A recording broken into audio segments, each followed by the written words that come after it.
அனைவருக்கும் வணக்கம். நிகழ இருக்கும் பிப்ரவரி மாதம் 1-2-2025 முதல் புதிய வாய்ப்பும் வெற்றி மீது வெற்றி கிடைக்கக்கூடிய ஒரு வாரமா இந்த வாரம் அமைஞ்சிருக்குதுங்க. அந்த வகையில் சிம்மராசினியர்களுக்கு என்ன மாதிரியான நன்மைகள் எல்லாம் ஏற்பட இருக்கு, கிரகநிலைகளின் ரீதியாக அமையிருக்கும் சாதகங்கள் என்ன, பாதகங்கள் என்ன, மேலும் என்ன மாதிரியான நன்மைகள் எல்லாம் உங்களுடைய வாழ்வில் ஏற்பட இருக்கு, குறிப்பா இத்தருணங்கள்ல கிரகங்களுடைய சஞ்சார நிலைகள் என்ன என்று பார்க்கும் போது இந்த வாரத்தை பொறுத்த வரைக்கும் சிம்மராசினியர்களுக்கு ரிஷபத்தில் குரு பகவான் வக்ரம் பெற்றும், மிதுனத்தில் செவ்வாய் வக்ரம் பெற்றும், கன்னியில் கேதுவும், இந்த வாரத்தினுடைய முற்பகுதியில மகரத்தில் புதனும், வாரத்தின் பிற்பகுதியில் கும்பராசிக்கு பயிற்சியாகி அங்கு சனி பகவானோடு இணைந்து சஞ்சரிக்கிறாரு. மீனத்தில் ராகுவும் சுக்கிரனும் இணைகிறார். அங்கு சுக்கிரன் உச்சம் பெற்று சஞ்சரிக்கிறாருங்க. இந்த கிரகங்களுடைய சஞ்சார நிலைகளின் காரணமாக சிம்மராசினியர்களுடைய வாழ்வில் குடும்ப சூழ்நிலை ரீதியாக உத்தியோகம், தொழில், வியாபாரம், கலைத்துறை, அரசியல் துறை, மாணவ மாணவி, விவசாயத்துறையினர், பெண்மணிகள் என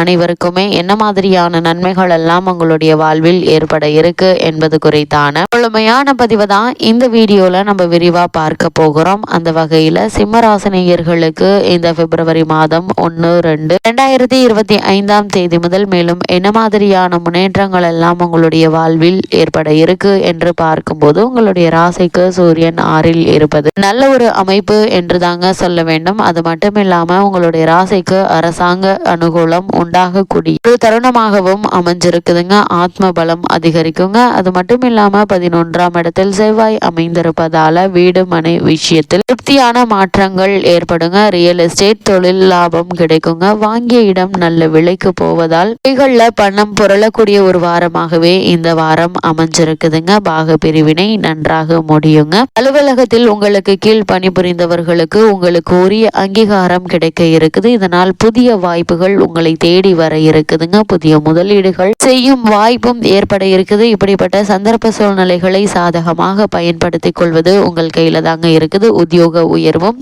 ஊதிய உயர்வும் கிடைக்கும் வாய்ப்புகள் உண்டுங்க.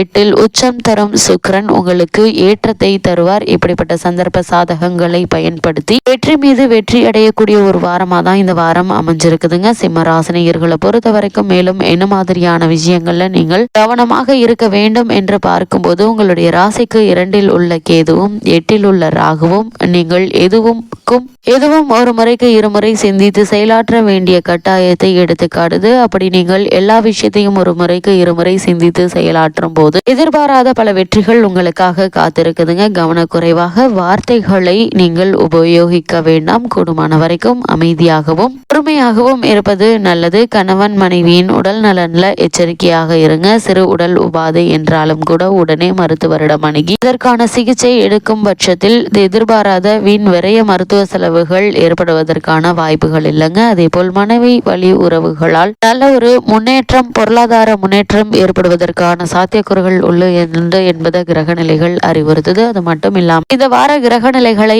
ஆராய்ந்து பார்க்கும் போது இந்த வாரத்தினுடைய தொடக்கத்தில் உங்களுடைய ராசிநாதனான சூரியன் 6ஆம் இடத்தில் சஞ்சரிக்கிறார். எனவே இந்த வாரம் மிகுந்த கவனத்தோடு செயல்பட வேண்டுங்க. கண்டகச்சனியினுடைய ஆதிக்கம் இருப்பதால் ஆரோக்கியத்தில் சிறு சிறு தொல்லையும் அதனால் மருத்துவ செலவும் ஏற்படலாங்க. அதே நேரம் குருவினுடைய பார்வை உங்களுடைய ராசிக்கு தனஸ்தானத்தில் பதிவது யோகம் என்று தாங்க சொல்ல வேண்டும். இதனால் போட்டிகளுக்கு மத்திய தொழில் வளர்ச்சியும் உண்டுங்க. பொருளாதார நிலை உயர இருக்குது. தற்போது உங்களுக்கு நடைபெற்று வரும் தசாபுக்திக்கு ஏற்ப தெய்வ வழிபாடுகளை மேற்கொண்டால் எதிர்பாராத பல நன்மைகளை உங்களால் வரவழைத்துக் கொள்ள முடியும் என்பதை கிரகநிலைகள் மீண்டும் மீண்டும் அறிவுறுத்துதுங்க. அது மட்டும் இல்லாம இந்த வாரத்துல சிம்மராசியில் செவ்வாய் வக்ரம் பெற்று சஞ்சரிக்கிறாருங்க. உங்களுடைய ராசிக்கு 4, 9 ஆகிய இடங்களுக்கு அதிபதியானவர் செவ்வாய் என்பதால் இந்த காலகட்டத்தில் சொத்துக்களால் உங்களுக்கு ஆதாயம் கிடைக்க இருக்குது. லாபஸ்தானத்திற்கு செவ்வாய் வருவதால் என்றைக்கோ குறைந்த விலைக்கு வாங்கி போட்ட இடம் அதிக விலைக்கு விற்பனையாகி மகிழ்ச்சியை வழங்குங்க. உடன்பிறப்புகள் உங்களுடைய முன்னேற்றத்திற்கு வழிகாட்டுவாங்க. சகோதர ஒற்றுமை பலப்படுங்க. பாக பிரிவினை சுமூகமாக முடியுங்க. வியாபாரத்தில் வேலையாட்களால் ஏற்பட்ட பிரச்சனைகள் அகலக்கூடிய ஒரு வாரமாக தான் இந்த வாரம் அமைஞ்சிருக்குது. தொழிலில் புதிதாக முதலீடு செய்ய முன் வருபவர்கள் அதற்கான முயற்சிகள் முயற்சிகள் இந்த வாரத்தில் நீங்கள் மேற்கொள்ளும் போது சிறு முயற்சியிலேயே வெற்றி மீது வெற்றி உங்களுக்கு காத்திருக்கு என்பதை கிரக நிலைகள் உறுதியளிக்குது. அதே போல்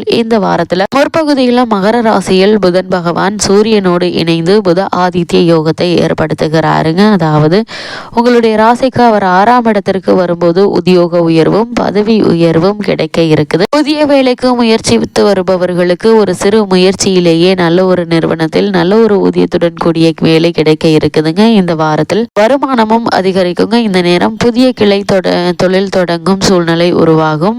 பழைய கடன்களை பைசல் செய்வீங்க. சாமர்த்தியமாக செயல்பட்டு சாதனை படைக்கக்கூடிய ஒரு நேரமா தான் இந்த வாரம் அமைஞ்சிருக்குது. கூட்டு தொழிலை தனி தொழிலாக செய்ய எடுத்த முயற்சிகளுக்கு வெற்றி மீது வெற்றி கிடைக்கும் என்பதுல எந்த ஒரு சந்தேகமுமே கிடையாதுங்க. அதே போல இந்த வாரத்தினுடைய பிற்பகுதியில கும்பராசிக்கு புதன் பகவான் பயிற்சியாகி அங்கு சஞ்சரிக்க இருக்கிறார். அதாவது கல்யாண கனவுகள் அனைத்துமே நனவாகும். அதற்கான முயற்சிகளை இந்த வாரத்தில் தாராளமாக இந்த வாரத்தினுடைய பிற்பகுதியில நீங்கள் மேற்கொள்ளலாங்க. கடமையை சரிவர செய்து பாராட்டு பெற இருக்கீங்க. நீண்ட நாட்களாக வந்து திரும்பி சென்ற வரன்கள் இப்பொழுது முடிவுக்கு வரலாங்க. வெளிநாட்டில் பணிபுரிவதற்காக நீங்கள் செய்த முயற்சிகளுக்கு இப்போது பலன் கிடைக்குங்க. பூர்வீக சொத்துக்களை விற்பனை செய்ய எடுத்த முடிவு அனுகூலமாக இருக்குங்க. அதே நேரம் உடன்பிறப்புகளுடன் இணைந்து புதிய சொத்துக்கள் வாங்கும் யோகம் உண்டு என்பதை கிரக நிலைகள் மீண்டும் மீண்டும் அறிவுறுத்தது. முக்கிய கிரகமான குரு பகவான் இந்த வாரத்திலேயே வக்ர நிவர்த்தி பெறுகிறார். அதாவது உங்களுடைய ராசிக்கு 5, 8 ஆகிய இடங்களுக்கு அதிபதியானவர் குரு. அவர்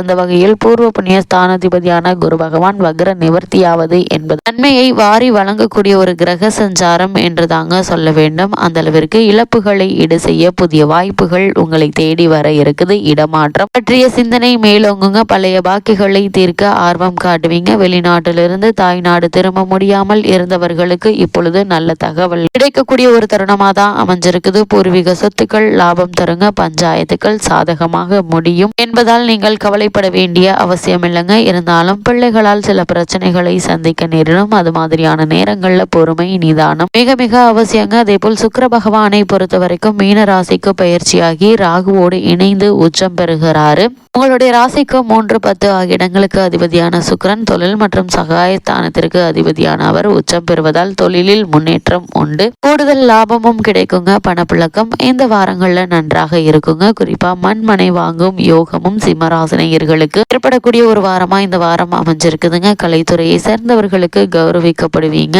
கடல் தாண்டி சென்று தொழில் செய்யலாமா எண்ணம் அதிகரிக்குங்க. பயணங்கள் பலன் தருவதாக அமையுங்க. அதே போல பொது வாழ்வில் உள்ளவர்களுக்கு மேலிடத்தில் நல்ல ஒரு பெயர் கிடைக்கும். தொழில் வியாபாரம் செய்பவர்களுக்கு கூட்டாளிகளுடைய ஒத்துழைப்பு உற்சாகத்தை தருங்க. உத்தியோகத்தில் உள்ளவர்களுக்கு வெளிநாடு சென்று பணிபுரிய வேண்டும் என்ற விருப்பம் அதிகரிக்குங்க. கலைஞர்களுக்கு வாய்ப்புகள் வாசல் தேடி வருங்க. மாணவ மாணவிகளுக்கு நண்பர்களால் நன்மை கிடைக்க இருக்குது. பெண்மணிகள் ஆரோக்கியத்தில் கவனமாக இருப்பது நல்லதுங்க. அதிக விரயம் உண்டு. குடும்ப சுமை இருந்தாலும் நீங்கள் கவலைப்பட வேண்டிய அவசியம் இல்லை என்பதையே கிரகநிலைகள் தெளிவுபடுத்துது. சிம்மராசினியர்களுக்கு கிரகநிலைகளின் ரீதியாக கூறப்படும் பரிகாரம் என்ன என்று பார்க்கும்போது லக்ஷ்மி சமேத விஷ்ணுவை சனிக்கிழமை தோறும் வழிபடுங்க. அது மட்டும் இல்லாம லக்ஷ்மி நாராயணரையும் வணங்குங்க. எண்ணற்ற நன்மைகள் உங்களுடைய வாழ்வில் ஏற்படும்.